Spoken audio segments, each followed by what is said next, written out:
Buen día. El día de hoy se llevará a cabo un debate acerca de los temas de desarrollo y naturaleza humana. Como primer paso presentaremos a los ponentes: Rodrigo Vargas, Emanuel Villegas, Alejandro Sánchez, Zúñiga Perea e Isaac Soto, y una servidora en función de moderador, Yeretsi Villa. En la primera parte de este debate, primero vamos a ponernos en contexto acerca del desarrollo humano con una pequeña introducción. El desarrollo humano y en general la vida del ser humano se desenvuelve a través de etapas que no están marcadas o no tienen un periodo definido. Incluso no se sabe ni cuáles ni cuántas son estas etapas, ya que dependen factores individuales, sociales y culturales. Bien, sin embargo, se destacan 7 etapas primordiales en el desarrollo humano, con las cuales vamos a comenzar a debatir. ¿Sí? Comenzando con Alejandro Sánchez, por favor, háblanos de la etapa prenatal y compleméntala con la infancia y niñez.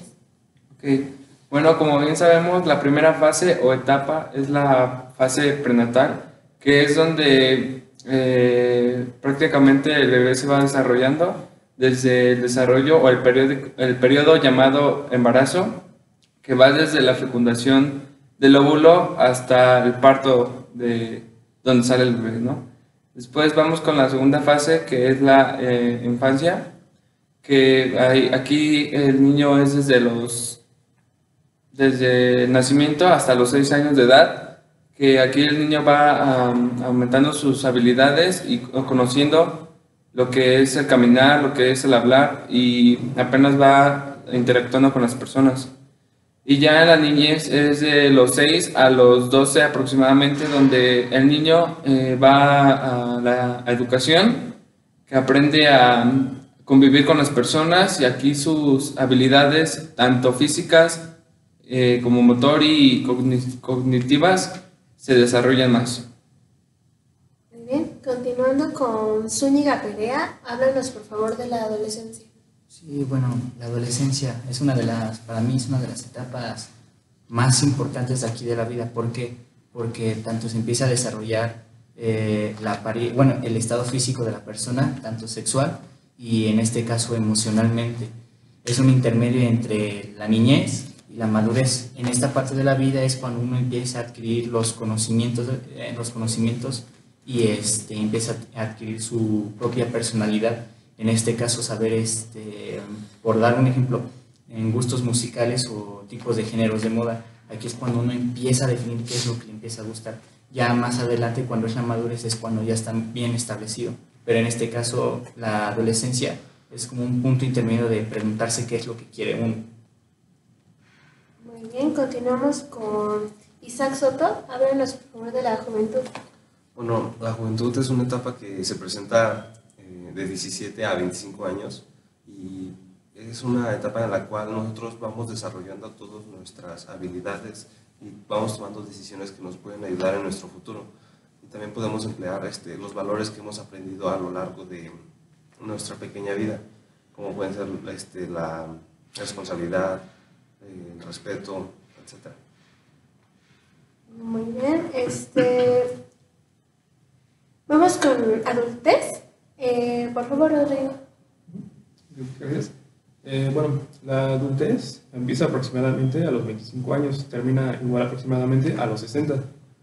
En esta etapa, como ya se había dicho, para esta etapa ya se debieron haber tomado las decisiones del plan de vida, y además el individuo ya forja ya su carácter, se termina de forjar su carácter y su personalidad. Esta etapa también se divide en dos. De 25 a 40 años aproximadamente es la adultez temprana. En esta, como ya le había dicho, se establecen ya las metas y se deberían empezar a cumplir. Ya a partir de los 40 a los 60 se empieza a decaer ya el individuo. ¿Qué es de lo que nos va a hablar Emanuel? Por favor, sí. Menciónanos, ¿qué opinas acerca de ancianidad? La ancianidad está considerada que empieza a partir aproximadamente de los 60 años y no tiene no tiene una edad aproximada de culminación, dado que culmina hasta que el individuo fallece. La ancianidad se caracteriza por la pérdida de fuerzas físicas, como bien serían músculos o demás sistemas, pérdida de fuerzas biológicas, que bien podría ser, pierden anticuerpos y son más propensos a enfermedades y cosas así. Fuerzas cognitivas, fuerzas cognitivas y las cuales empiezan a perder el habla o la capacidad de relacionarse con personas, se vuelven, por así decirlo, un poquito más amargados, pierden, empiezan a perder el sentido de la vida, se vuelven, como comenté, amargados y traen como que un odio hacia los jóvenes, dado que consideran que la etapa en la que viven es mejor en la que ellos crecieron, como siempre, prácticamente. Y pues, sería todo. Muy bien. Ya que hemos dado las introducciones de las 7 etapas más principales, que las que se considerarían las más importantes en el desarrollo humano, pasemos a debatir, a que ustedes me digan cuál consideran que es la etapa más importante en el desarrollo humano y por qué. Comenzamos con Emanuel. Ok, pues en lo personal yo considero que la etapa más importante sería la niñez, dado que es una etapa en la cual el individuo empieza a adquirir conocimientos, le empiezan a inculcar valores, y si ese sujeto adquiere buenos valores y buenos comportamientos, al momento de crecer no tendrá problema en desarrollarse en una sociedad. Eso sería mi opinión. Bueno, pues, tomando en cuenta lo que dice, sí, es muy importante las primeras etapas. ¿Por qué? Porque en este caso yo he escuchado de que los niños se les pone como ejemplo como esponjas, que conforme lo que van aprendiendo y conforme lo que van viviendo alrededor de su ambiente, en este caso con sus familias, pues eso es lo que va a empezar a aprender, en este caso en sus actitudes de sus padres, cómo es que se tratan, qué tipo de trato tienen hacia él y qué tipo de libertades. Conforme va creciendo eso lo va a repercutir en un futuro, en este caso la niñez y la adolescencia. Bueno, para mí lo más importante sería la juventud, porque en esa es como la fase donde se despega ya hacia la etapa más larga, que sería la adultez. Es la etapa más larga, a pesar de que se divide en dos, pero es donde el individuo ya tiene formado sus ideales. Para mí sería la más importante.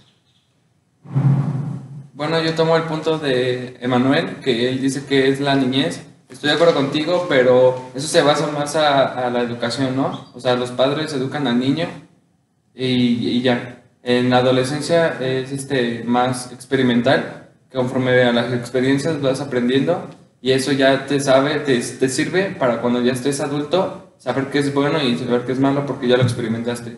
Y ahí también va en la adolescencia del ser autónomo, ya que pues es la etapa donde pues los papás dejan de hacerte como un niño y tú tienes que ya decidir por tus propias decisiones, ¿no? Sí, pero por ejemplo, tomando en cuenta lo que dices es de que para ti la adolescencia, para mí igual, pero como dije hace rato, es muy importante que empecemos desde el inicio. En este caso, si el niño no sabe diferenciar entre el bien y el mal conforme lo que van educando, en un futuro se le va a complicar cambiar sus conceptos.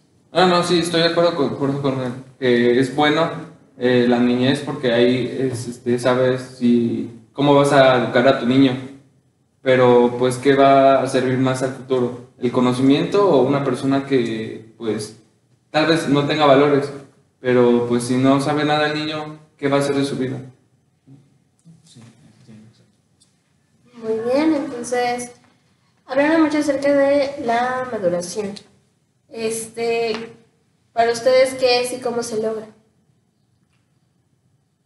¿Quién quiera tomar la palabra? Bueno, pues para mí la maduración, muchos dicen que es cuestión de edad, ¿no? Pero sí, en parte tienen razón, porque maduración abarca varios campos, en este caso físicos, pero de lo que estamos hablando aquí es mentales, de cómo es que actúa una persona.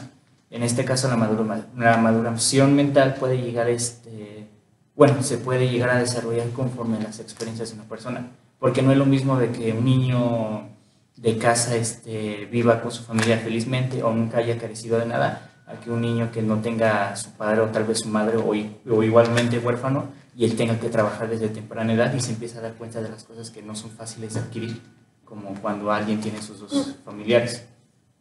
Sí, sí. ¿Alguien quiere repetir?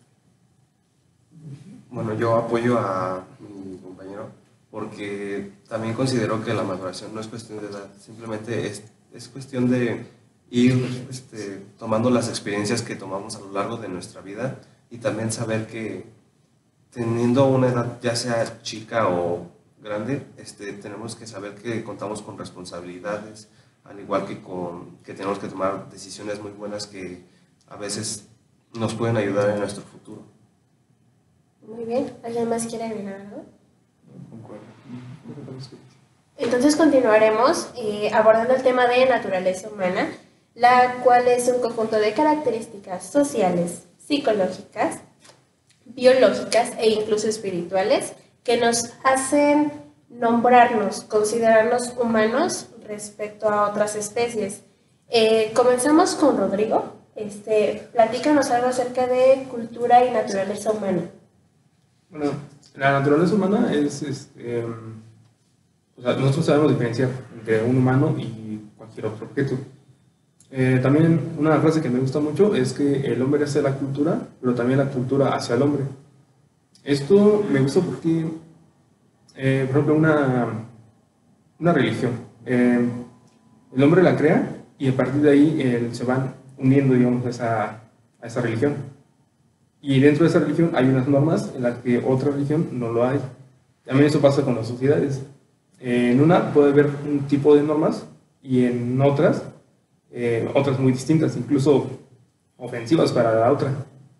Y para mí la naturaleza humana se divide en dos, en la biológica y la mental. La biológica son como nuestras propias, ¿cómo puedo decirlo? Como si estuviéramos programados. Nosotros ya sabemos que desde que nacemos a respirar, no nos enseñan a respirar, tampoco nos enseñan a comer. Pero ya en lo mental, ya cada quien, depende de la sociedad en la que viva y sus experiencias, se va formando su propia naturaleza. Bien, continuamos con Isaac Soto, por favor. Danos características y dimensiones e incluso la importancia.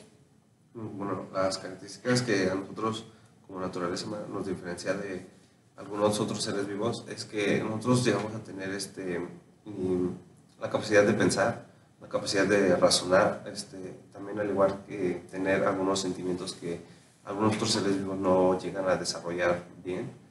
Y esto es bueno porque nos podemos relacionar con otras personas y así podernos entender para poder llegar a desarrollarnos más como especie. Muy bien, continuamos contigo, Zúñiga Perea. Háblanos de aspectos heredados y aspectos aprendidos. Por ejemplo, me dices aspectos heredados, sería, así como yo tengo el concepto, serían en apariencia física. En este caso lo que se hereda a base de los genes, la nariz, rasgos faciales, las cejas, tipo de oreja, tu estatura, si fuese de una familia de parientes altos o son de estatura baja. Con flexión, eso para mí lo saber, heredencia física. Para mí en aspectos mentales ya sería conforme te van educando, ¿no? En este caso hay una diferencia entre costumbre y tradición. Costumbre es cuando está dentro de un círculo social y tradición es cuando se pasa de generación en generación. En este caso, para mí, luego las tradiciones son de pasar cómo piensan las personas. En este caso, vamos a suponer que si el hijo dentro de su familia está bien que diga una que otra grosería, para el hijo se le va a hacer normal. Incluso que cuando él llega a tener una pareja o cuando ya llega a tener hijos, pues esa costumbre o tradición que tenían en sus familiares de decir groserías, pues se las va a pasar a su hijo. O incluso con libertad se las va a poder enseñar. Ok. Continuamos con Alejandro. Dime dimensión psicológica. Ok, como ya dijo mi compañero Rodrigo, existen dos tipos de naturaleza, que es la biológica y la mental, que ahí es donde entra la psicológica, la mental, que prácticamente cada persona piensa diferente y una persona piensa diferente a otra y de eso depende de cómo quiera ser la persona al futuro. O sea, me refiero a la esencia de cada persona y pues de él va a depender su razonamiento hacia la evolución del ser humano. Sí, continuamos con Emanuel. Dimensión social, por favor. Ok. En cuanto a dimensión social refiere a la capacidad que tienen los individuos de organizar civilizaciones. Una civilización debe ser organizada. Sin una civilización no hay cultura. Sin una sociedad no hay cultura. Sin cultura no tiene identidad del individuo. Y si no tiene identidad del individuo, entonces no tiene razón de ser, de existir. Por ello, como dije, necesitamos sociedades las cuales tienen marcadas una cultura, como bien nos habían comentado mis compañeros. Eso es lo que refiere en cuanto a dimensión social. Ahora les voy a pedir que cada uno me dé su conclusión acerca de los temas aquí expuestos. ¿Pueden los valores adquiridos o aprendidos lograr que el desarrollo humano sea más integral, eficiente, productivo y ético en la sociedad donde se desenvuelve? ¿Quién quiere comenzar? Aquí. Yo. Sí. Para mí sí, es muy importante cómo los valores de cada persona pueden influir en la sociedad. Vamos a ponerlo en un cargo muy alto, en este caso si tú eres dueño o eres jefe de una empresa. En este caso tú, como tengas tú el trato hacia tus trabajadores, es como ellos van a la eficiencia con lo que van a trabajar. En este caso, si tú les hablas de una manera muy golpeada a tu hablar, muy agresiva o muy enojada, ellos van a responder de diferente manera haciendo las cosas de mala gana o incluso con tristeza porque se sienten ineficientes en su trabajo. Pero si una persona es amigable, es comprensiva, pero también sabe tomar su trabajo de buena manera, pues en cambio los que se sienten alrededor, o en este caso sus empleados, van a saber respetar sus decisiones y trabajar de una manera más eficiente. Yo lo veo así. Sí, de acuerdo. Isaac, por favor. Yo concuerdo con mi compañero, porque supongamos que ahora está en un puesto más difícil, como por ejemplo el presidente, por así decirlo. Creo que los valores deben de importar mucho o influir mucho en su vida, porque no creo que llegue a estar bien si en algún momento él llega a decir alguna mentira o no llega a ser responsable con su trabajo o con su labor, y eso afectaría no solo a él o a terceras personas, sino a todo en general que podría ser al país o al estado que esté representando. Continuamos con Alejandro. Bueno, contestando a la pregunta, como dicen mis compañeros, yo siento que una persona vale más por los valores que tiene inculcado a por lo que conoce, por su conocimiento, porque hablando de un jefe superior, tal vez los jefes son un poco estrictos y ante todo dejan de ser humildes, y humildes no me estoy dando a entender de que están en una clase social baja, no, sino de que como ellos están en un alto rango, pues se sienten superior a los demás, y cuando en verdad tienen que saber que hace unos años atrás ellos estaban igual empezando como sus trabajadores. Tienen que saber sus orígenes, ¿no? Sí, claro. Continuamos contigo, Rodrigo. Igual, respondiendo a la pregunta, para mí sí son muy importantes los valores para mejorar la sociedad. También tomando en cuenta que sean buenos valores los que se están inculcando. Siendo así, que sean buenos, si le inculcas a un individuo un valor, o valores en general, que sean buenos para esa sociedad, la sociedad va a crecer. pero en cuanto se empiece a desviar, ahí va a empezar a perjudicar a esa sociedad. Perfecto. Emanuel. Sí, no, yo considero que una civilización tiene en común ciertos valores y ciertos comportamientos, y esto es lo que te hace ser parte de ella. Entonces, el ser humano requiere siempre apoyarse en los demás. Para ello empieza desde las etapas que pasan todos, o sea, niñez, bueno, natal, niñez, adolescencia, juventud, adultez, y lo que más quieres es llegar a la vejez y ya disfrutar todo lo que has vivido y todo ese rollo. Considero. Entonces, como conclusión general, podemos abordar los ambos temas diciendo que en cada etapa siempre hay algo nuevo que aprender. En cada etapa en el desarrollo humano se trata de ser mejor e incluso en apoyarse tanto con dimensiones psicológicas, con la cultura, igual conviviendo con otras especies, pues por respeto, como ya mencioné, de la naturaleza. Bien, pues muchísimas gracias y pues esto fue todo.